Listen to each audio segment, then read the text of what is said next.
Hello, everybody, and welcome to Bright Founders Talk at Temy. Temy is an international software development company that designs, builds, and delivers software for sustainable businesses and promising startups. Welcome to our podcast, where we bring you the most inspiring stories of entrepreneurs and experts in the software development industry. And each week, we interview successful leaders who share their unique journeys and valuable insights.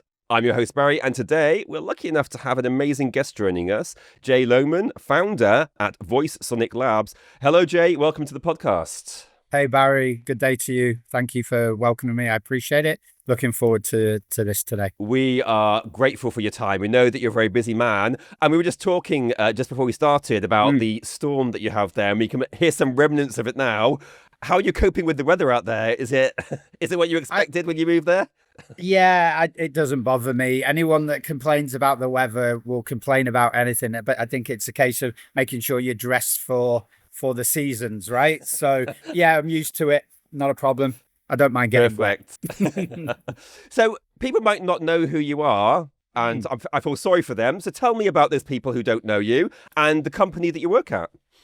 Yeah, so I started my entrepreneur journey back in 2007.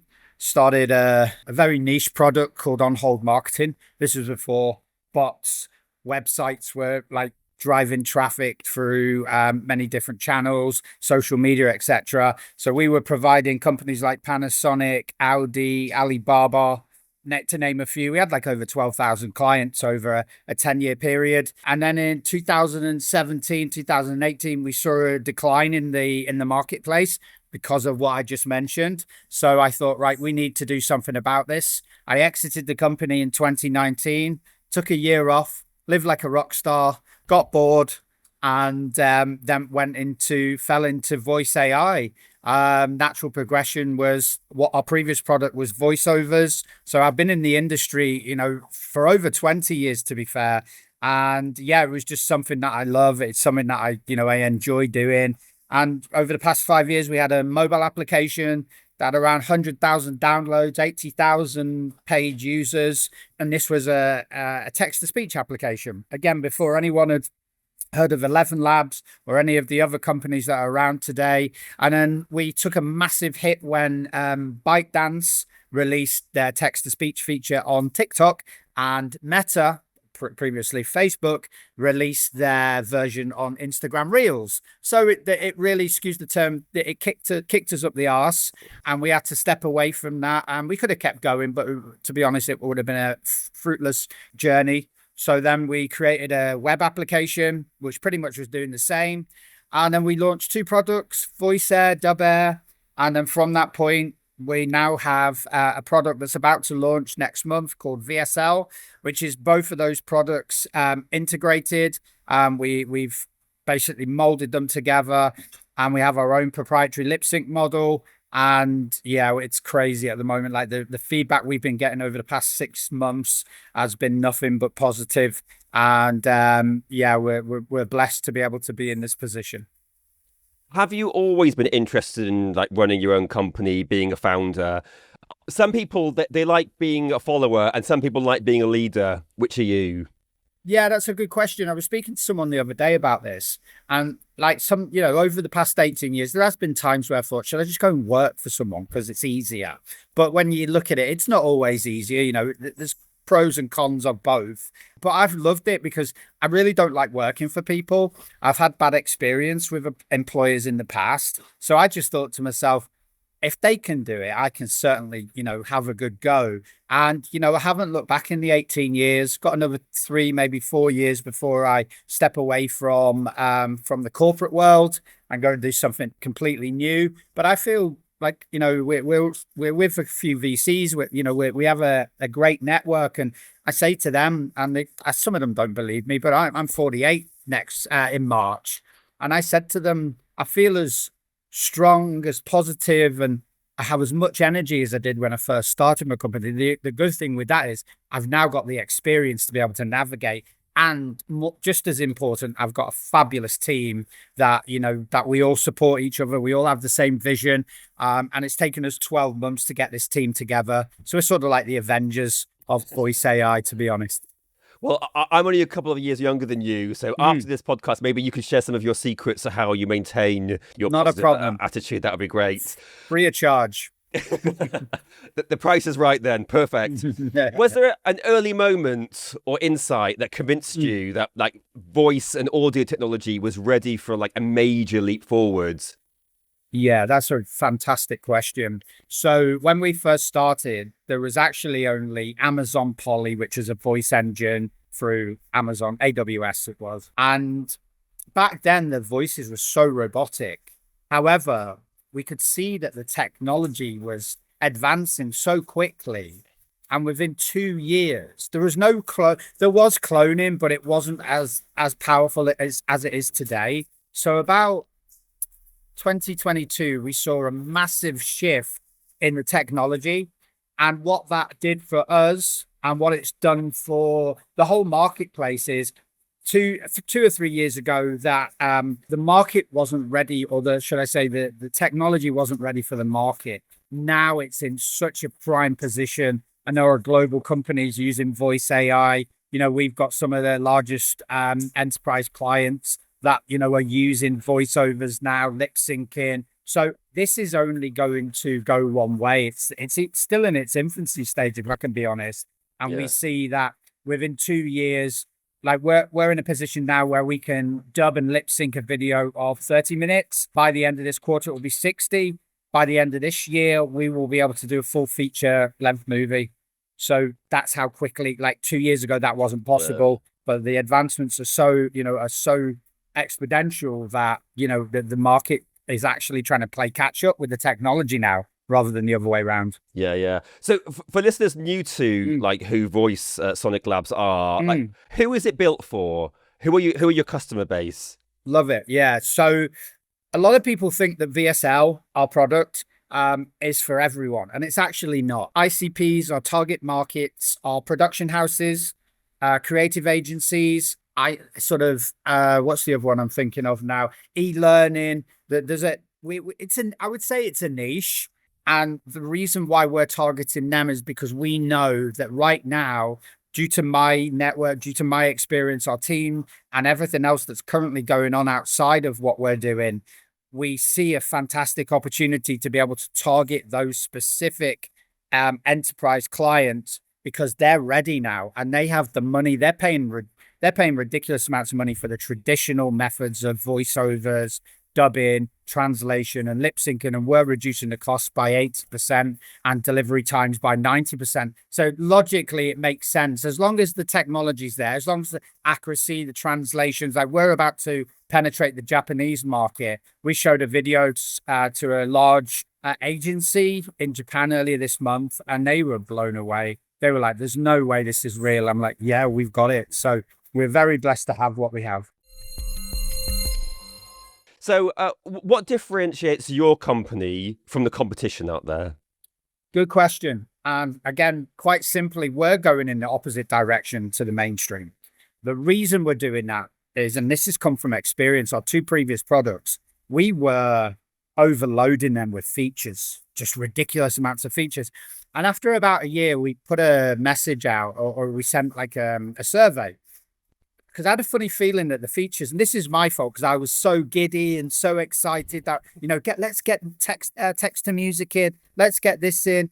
And when we did the survey and the survey came back, it was like 96% used only the text to speech and didn't use the other features. So we thought that's a clear indication, that's a clear signal that the market needs, and we're now going to fill that gap. They just want something simple. So just to give you a very quick sort of analogy of why VSL is good is we're not here to, like, we've removed the timeline. We had on VSL, I mentioned to you earlier, we've been building this for 12 months. What we've done is we've listened to the market. We've removed all the shiny bells and whistles that are not needed. So the analogy is you have a cake, all right, or the ingredients of a cake. You mix that cake. You put that in our oven. Our oven will bake that cake to perfection. Once that cake's ready and comes out, the ingredients obviously have to be good, right? Good input, we get a good output. So when that cake comes out, however our users want to dress it, whether it's putting the icing on, the candles, and whatever else goes with it, i.e., the sound effects, background music, anything like that, then that's for them to do. We're basically just making it very simple, but with the most powerful output that's actually in the marketplace right now, even bigger than some of the large blue chip companies that are doing what we're all doing.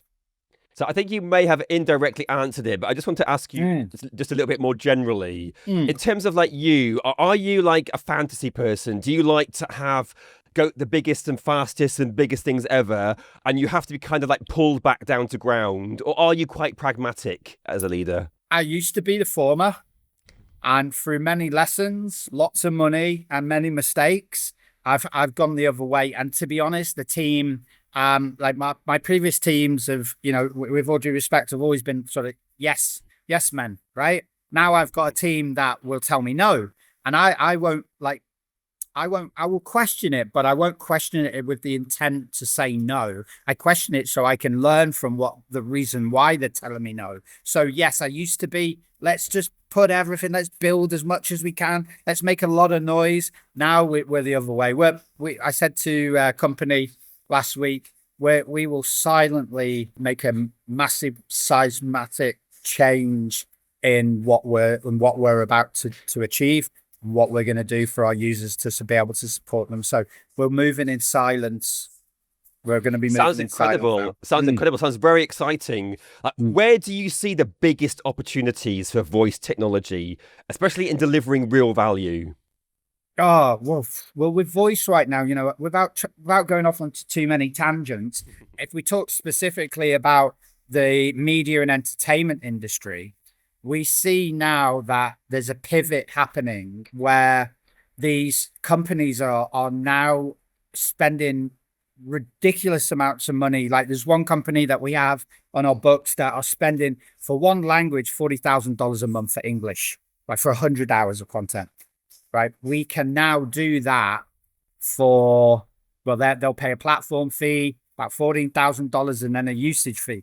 And that still comes under, it's probably that they're actually reducing their cost by half and their delivery times. So that, where I see voice for our industry, that will only become better. It will only become cheaper.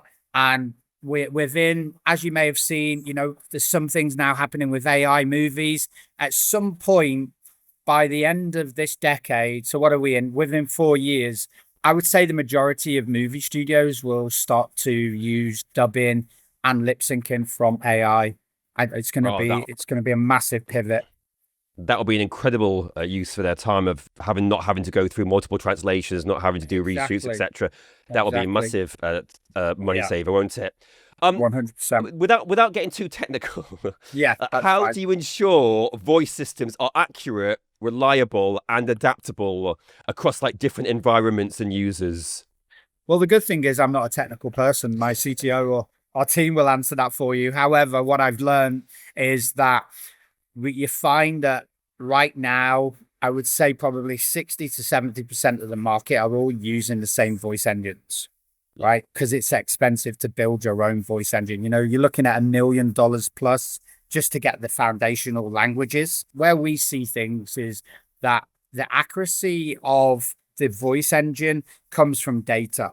And luckily for our company, we're able to, or to our network, we're able to feed the voice engine the data sets that will provide us to better the accuracy for the voices. And like we're limited, so we're actually for one of our features inside of VSL, without sort of pitching VSL too much, we have currently 30 languages, because what we don't want to do is do what a lot of the market are doing, and that's just say there's 100 languages you can, and then when you actually test them or use them, the accuracy is not as good. The intonations, the nuances, obviously there's nothing out there with regards to translation that's 100%, because there are thousands of languages around the world, right? And there's slang, dialect, and many other things. So that's why I think it's still 4 years away before we can actually reach a level that the accuracy will be closer to 99%. I don't think Wow. 100%. Yeah, right now on our voice engine, we're at like a 98.5% accuracy, but I don't see a huge jump from that unless some genius out there creates something and that makes it open source. But we're building on that. But yeah, right now we see that the money that is going into voice AI around the world, like the market's currently valued at like 60 billion, which is gonna keep increasing every year. When you talk to your customers, when you talk to your Mm. stakeholders, do they ever come out with something that's surprising, or do they all want to use it in the way in which you expect them to use it? Yeah, I think I would be naive to say that, we expect everyone to use it the way that we want them to. But we're like literally we had last in Q3 of last year, we had three main ICPs. Then when we started speaking to people and people started reaching out to us, we found that there were other aspects that what VSL offers that can be used for. So it's really, we're learning on the job with this. We've obviously got our experience over the past 5 years. However, there's always something that surprises us. So we know that what the basics or the foundation of like the production houses, media agencies are using, but like I mentioned, e-learning's now coming into play. That we will potentially by the end of Q3 have live stream dubbing. So if you like for you guys with your podcast, if you were doing a live podcast and you wanted to put that into, let's say you can see your analytics and you have say for instance Mandarin, you have Chinese subscribers, they will be able to, there's a very small latency. We're confident we can get that under 1 second. But Wow. yeah, that's the next stage, the live stream dubbing. You're going to put those translators out of business, Jay. Don't you want to think about them?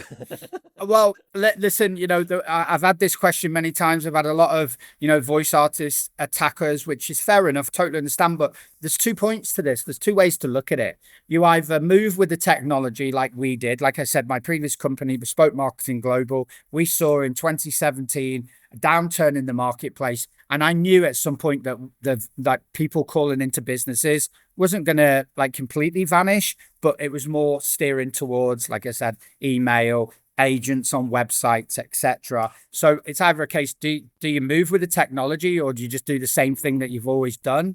And number two, which for me is a real positive, we are working with voice artists. We support voice artists. We want to clone their voice. Let's say, God forbid, uh, John from England, who's been a voice artist for 30 years, finds out he has something wrong with his throat, but he can clone his voice, right, with near perfect accuracy and still make an income from it, right? Let's say he loses his voice or someone has an accident or anything like that. We want to support voice artists. I've worked with voice artists for 20 years, and I firmly believe there's still opportunities there. Whereas a lot of people, when they see technology and they hear of AI, and I've been the same over the past couple of years with the silly videos that you see, some of the strange, weird videos made by Nano Banana, and I'm like, what's this rubbish? So I'm like, you either accept it because it's going to happen, and if you don't accept it, then you're just going to be stuck in the mud. So it's a case of just opening your mind and seeing that it can play to an advantage for voice artists. Let's look into the future of your company. So you know where you are now. Where are you going, and where do you see yourself for the next 5 years? In 5 years, I'll be sat on a desert island with a mojito, and I'll be relaxing because by that time I'll be 53. But where I see the company on a serious note, over the next 3 years, we will be aggressively but very calmly making waves within the creative industry. Like I said, we're speaking with studios in the US at the moment, where we have a couple of studios in the UK, Pinewood, for instance. We're speaking to undisclosed names at this stage. So we've signed NDAs, but we just see us underpinning the production houses, film studios, creative agencies, individual, like, because now you're aware, YouTube's huge. People are making ridiculous amounts of money. Our product is for anybody that's monetizing their content. This is not a fun play around, posted on TikTok. There's many fabulous apps out there that do that, but we see as ourselves specifically tied to the sectors that I've just mentioned, Barry. But I'll definitely be on a desert island within 5 years. Hopefully, I'll be on the next desert island, but I'm not There sure if you that's going to go. be the case. There you go. Island man. What does like responsible innovation look like to you, especially in relation to voice AI? Because all the things that you're telling me are great, fantastic. But as we know with all technology, sometimes it's not used for the greater good. Definitely. And we've ring fenced our product, and how we will combat that is quite simply if we find that any of the content is being misused, or sorry, our product's being misused, or any content that's going out that's in our terms of service. We don't care how much you're paying. We'll pull you from the platform. It's so important. We're an ethical company. We believe that voice is a powerful tool when used in the right way. And anything that we find that's untoward, that's illegal or anything like that, we won't stand for it. The money's not important, because that will damage our reputation. It will have a negative effect outside of the company as well. So we're very stringent. We will be policing once we launch to make sure it's very, very, our T's and C's and our terms of service are so strict that for like cloning voices, you need the permission of the artist that you're cloning. You can't just go and rip, which I've seen so much of right now. And I know that's changing a little bit in the market, where the licensing, some of these artists are now, or movie stars are now starting to steer towards giving their IP away, or not giving it away, signing deals, etc. We're just very open, very transparent, and we just want people to know that we won't, it's not something that we will encourage or deal with. Yeah. Excellent. Sounds great. Second to last question. I know we're running a little bit out of time. No worries. What does success look like to you? Apart from this island beach. Yeah, there we go. All right. So success for us is measured not in the amount of revenue that we generate, because if you take care of your customers and they love your product, well, that's one way to measure success. Okay. We see, I spoke to a company at like 6:30 this morning and said to them, that we clicked straight away because they said something: we don't care how big or how small you are, we will approach you the same way. Doesn't matter how big your contract is or how small it is, you'll get the same service. That's how we measure success. On how do we make sure that our users are happy with the UI, happy with their user experience, happy with their outputs, and see a company that's growing, but not to the point, because we don't need a lot of clients. I won't go into it too much because I know we're conscious of time, but we are in a position where we do not need a lot of enterprise clients to turn this into a 10 million ARR business, which we'll do within 2 to 3 years. And that will be based on making sure that our clients know how important they are to us. The money will come. Our focus on success is making sure that the product keeps evolving. Our users know how important they are to us, and we can see the growth within our company, with our team. That's success to us within the company. Outside of it, success comes for me, is measured with freedom, being able to not have to be sat at my desk, which I do anyway, but I can choose to step away. But I think it comes down to creating a balance between your work life and your personal life. And I think also for the business, the balance definitely has to be making sure that everyone knows that we're conscious of how we approach people, how we retain our clients, and how we can make a better experience for them. So I've actually been to your website. I went to your website and I saw a demonstration of it. It's incredible. It's amazing. Thank you. And I would recommend anyone who is interested in what Jay's saying at the moment to go and just check out the website and see an example of it in action. It's a famous actor that I saw there. I'm not sure if it will be the same one when other people look at it, so I won't say the name just in case you vary it from region to region. Yeah, Nick will be on there. Nick's going to be on there for a while. Okay, that's fine. That was it. I just thought, wow, that's incredible. It really does look amazing. So just as we come to the final question, what advice would you give to other people? Maybe people who are starting out for the first time, wanting to start their own company, or maybe who, God forbid, want to become one of your competitors one day, what advice would you give them to make it a success from the outset? I love that question. What a question to end on. I really appreciate that. From my experience, to be a founder, I believe in the 3 Ds: drive, determination, and desire. If you carry those three inside of you naturally, you have a better chance of succeeding, right? I also believe that you have to adopt, or you have to have it in you, which I've had since I've been a child, is never give up. Because like literally we've had the worst 12 months. I said this to many people. This is the past 12 months up until this year have been the worst 12 months in my 18 years of being a founder, right? Wow. So it's like, and like I've had some bad times, but the past 12 months have been really difficult. So it's a case of surrounding yourself with people that are not going to sugarcoat it. I've got an amazing wife.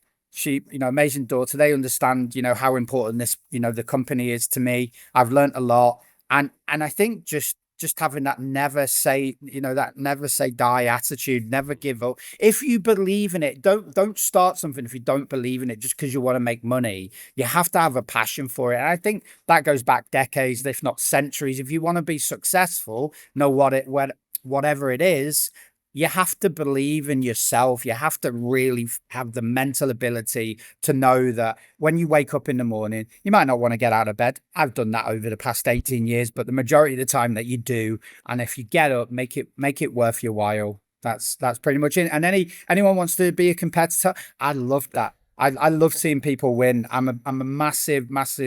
I love seeing people succeed. That actually drives me.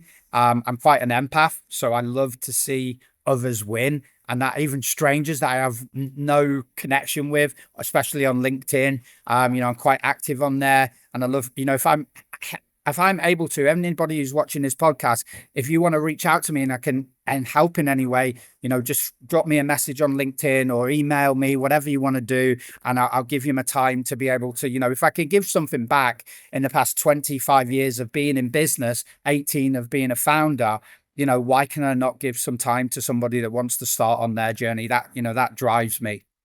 Wow, Jay, that's amazingly kind of you. Thank you very much for that inspirational way to end this podcast.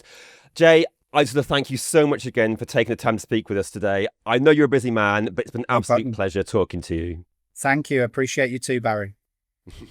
That was Jay Lohman, founder at Voice Sonic Labs.